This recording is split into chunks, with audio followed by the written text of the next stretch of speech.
Christian Beck, that's pretty impressive, second place and very, very close. Thank you. It was certainly way beyond my expectations. It was great. And there was a moment there when there were some very nervous moments on Comanche. She was lying stock still just off Possum Bay there, and you were just beginning to appear on the horizon. I think they were beginning to wonder. Yeah, I think we were sort of half happy, half worried ourselves. We were happy to catch up to Comanche, but a bit worried the other skinny boats would catch us. So, but it worked out okay. We were very happy with second. Good. Tell us a bit about the race. How was it? Well, the start was fantastic for us. I really was. It was always been my dream to be first at the heads, and the crew did a fantastic job. The crew that. This boat's not a very good boat, as you probably all know, but the crew was exceptionally good, and they to be first at the heads and come second against that fleet was incredible. But the race, basically, we started out, and then it was fast initially, and then a very long, slow patch, and then it was very fast coming in too. Yeah. You famously created quite a stir in a Hobart race conference when you said that you thought you bought a bit of a dog of a boat. It's hardly a dog, is it? Oh no, it is a dog of a boat. It's just very well sailed. The crew is, I think, the best crew in the fleet, if I may say so. Not me, but those guys there. They're very, very good, and they made that pretty shitty boat look good, really. Last year and this year we're seeing a lot in the way of much closer super maxi racing. You get this with all the other classes. Yeah. How was it with the lead changing so many times?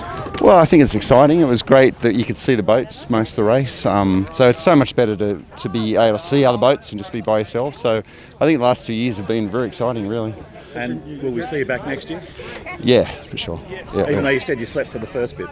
I actually slept most of the race, actually, because I had a bit of a flu that came on. So, but I have nothing to do with running the boat. So these guys perform better when I'm asleep. Just here for the ride, right? Yeah, pretty much. You did, obviously first out the heads, and you tasted leading the race. Yeah. The other 3 of the 5 maxis also led. I guess Wildos didn't. Yeah. I think that's created a really strong, healthy environment for the 5 maxis to come back.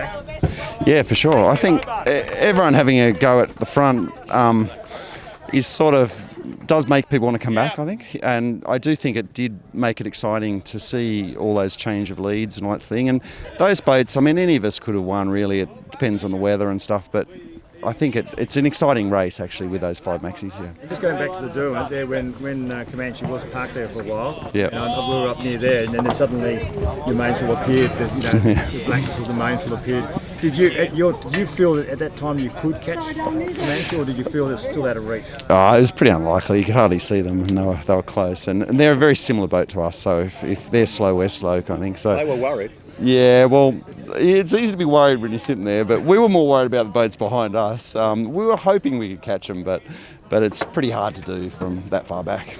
How proud are you to be part of something like the Sydney Hobart, you and the crew? Oh, very proud. I think being first out of the heads is a dream I've always wanted to do, and it was not just first out of the heads; it was first out by a very long way. So they did incredibly well, and coming second on that boat is great. It's the fleet. It's a very, very strong fleet. So come second in that fleet, I think, is very. The crew did incredibly well to do that. Do you think you could win on this boat?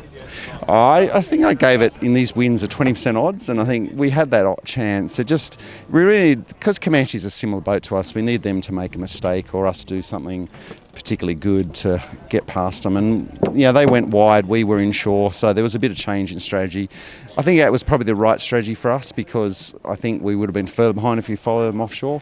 So I think that it's possible to win, but it's not easy, obviously, against Comanche. The boat held it together all right, sails, everything? Yeah, and the crew's really good. I mean, we broke nothing, which is good, and that most comes down to a great crew.